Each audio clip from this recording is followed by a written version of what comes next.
What a race, what a finish, and what a finale for the round of 12 this sets up. Let's talk about NASCAR at Talladega. Let's talk about the YellaWood 500.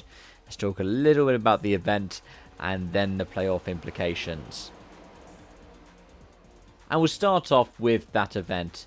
Daniel Suarez was the first to have any kind of incident after he was serving a pass-through penalty for an illegal roof adjustment after inspection, and yeah, gets himself caught in BJ McLeod. But overall, it was a relatively quietish first couple of stages. What was there, a caution at the end? Was it the end of the second stage? We ended up having the caution that saw Blaney's day over. But yeah, it's then kicked off in stage 3, didn't it? It really did with that big one. And well, I think, what was it, 28 cars in the end, a NASCAR record in terms of Cup Series pile up. It was the biggest of big ones, and I'm so glad I got to watch it live.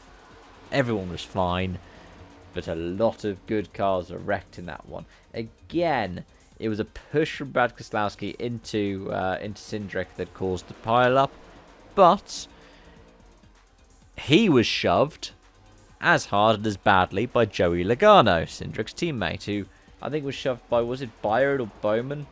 Either way, you don't push the pusher. Yeah, yeah. And Buescher was somebody who was caught up in all of it. But I digress. The final stage then goes to an overtime, and, well, Kyle Busch, man, the amount of times this guy's been running near the front this season, then falling back right at the end. This was his best chance, I think, to break that winless streak and have his consecutive wins go for the full 2 decades. But yeah, in the end, it wasn't to be. It was to be a Chevy. It was to be somebody outside of the playoffs. It's to be somebody who's done well at plate tracks, and it was to be somebody who had a fight with Kyle Busch earlier this year. Ricky Stenhouse Jr. Was it 4th career win, all of them at super speedways? Fair play to him. He knows how to get this running, and he was the driver who started 32nd. Sorry, the qualifying doesn't mean too much at these tracks. I mean, Eric Jones gets from a 30th place start to 5th, gets the top 5.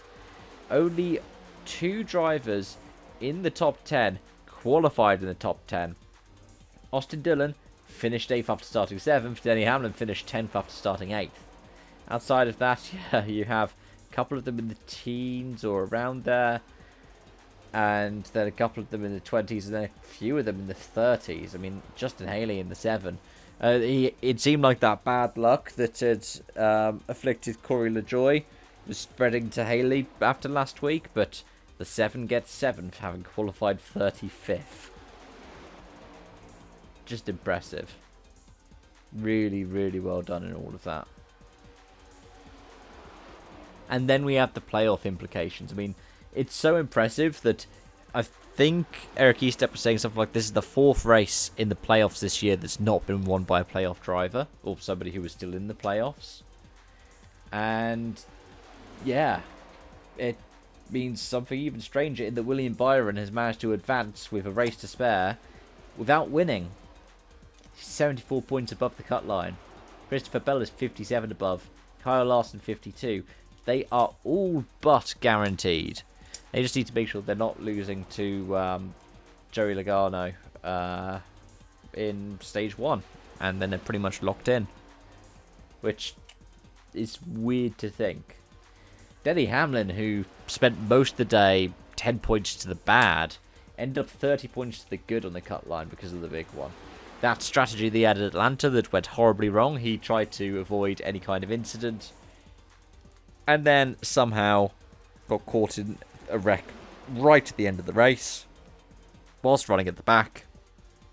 Yeah, this time it worked out. He's 30 points to the good. Bowman's 26. Blaney's still 25. But on the bubble, Reddick and Elliott plus 14 and plus 13 respectively. Logano minus 13. It's an even-numbered year, so you'd think Logano might be able to get through, but at whose expense? Will it be the regular season champion or the most popular guy in the sport at the moment? Suarez 20 out. He could do well at the road course. But Cindric and Briscoe at minus 29 and minus 32 are almost guaranteed to be in a must-win situation. Briscoe tried to get Stuart Haas that nice lame duck send-off. He's got the 14 to the round of 12. Fair play to him. But will he get any further? It was impressive in the round of 16 to see 2 JGR cars sent home. Could we potentially, in the round of 12, see 3 of the remaining 4 Fords go out? Could we get to a point where the Championship 4 might not have a Ford in it because there's only 1 Ford left in the round of 8? It's looking awful lonely for that Blue Oval, who started off the season poorly, then came into their own in the mid-season. Anyways, those are my thoughts and feelings. Let me know yours in the comment section down below. Thank you so much for watching, and I hope to see you again soon. Bye for now.